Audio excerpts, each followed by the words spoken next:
ಎಲ್ರಿಗೂ ನಮಸ್ಕಾರ. ನಾನು ಭಜನ್ ಬೋಪಣ್ಣ. ನಾನು ಇವತ್ತು ನಿಮ್ಮೊಟ್ಟಿಗೆ ಕೆಲವು ಮಾಹಿತಿಗಳನ್ನು ಹಂಚಿಕೊಳ್ಳಲು ಬಂದಿದ್ದೀನಿ.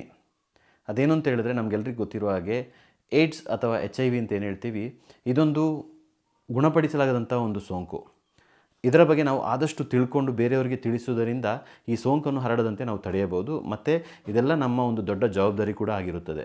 HIV ಸೋಂಕಿತರು ಯಾರ್ಯಾರು ಇರ್ತಾರೆ ಅವರಿಗೆಲ್ಲ ರಾಷ್ಟ್ರೀಯ ಏಡ್ಸ್ ನಿಯಂತ್ರಣ ಕಾರ್ಯಕ್ರಮದಡಿಯಲ್ಲಿ ART ಅಂತ ಒಂದು ಕೇಂದ್ರ ಇರುತ್ತೆ. ಅಲ್ಲಿ ಅವರಿಗೆ ಉತ್ತಮ ಗುಣಮಟ್ಟದ ಒಂದು ಸೇವೆಗಳನ್ನು ಅವರಿಗೆ ನೀಡಲಾಗುತ್ತದೆ. ಇದರಿಂದಾಗಿ ಸೋಂಕಿತರ ಆರೋಗ್ಯದಲ್ಲಿ ಒಂದು ಸುಧಾರಣೆ ಕಂಡುಬಂದು ಅವರೊಂದು ಉತ್ತಮ ಗುಣಮಟ್ಟದ ಜೀವನವನ್ನು ನಡೆಸಬಹುದು. HIV ಸೋಂಕಿತ ಮತ್ತು ಬಾಧಿತರನ್ನು ಈ ಕಳಂಕ ಮತ್ತು ತಾರತಮ್ಯದಿಂದ ರಕ್ಷಿಸಲು ಏಡ್ಸ್ ನಿಯಂತ್ರಣ ಮತ್ತು ತಡೆ ಕಾಯ್ದೆ 2017 ಜಾರಿಗೆ ತರಲಾಯಿತು. ಹೆಚ್ಚಿನ ಮಾಹಿತಿಗಾಗಿ ಹತ್ತಿರದ ICTC ಕೇಂದ್ರವನ್ನು ಸಂಪರ್ಕಿಸಿ ಮತ್ತು ಉಚಿತ ಸಹಾಯವಾಣಿ 1097ಕ್ಕೆ ಕರೆ ಮಾಡಿ. HIV ಅಥವಾ ಏಡ್ಸ್ ಬಗ್ಗೆ ಮುಕ್ತವಾಗಿ ಮಾತನಾಡಿ ನಿಮ್ಮ ಅನುಮಾನ ಪರಿಹರಿಸಿಕೊಳ್ಳಿ. ಬನ್ನಿ ಕೈ ಜೋಡಿಸೋಣ. ನಾವೆಲ್ಲರೂ ಸೇರಿ 2030 ಒಳಗಡೆ HIV ಮುಕ್ತ ಜಿಲ್ಲೆ, ರಾಜ್ಯ ಮತ್ತು ರಾಷ್ಟ್ರವನ್ನು ನಿರ್ಮಾಣ ಮಾಡೋಣ. ನಮಸ್ಕಾರ.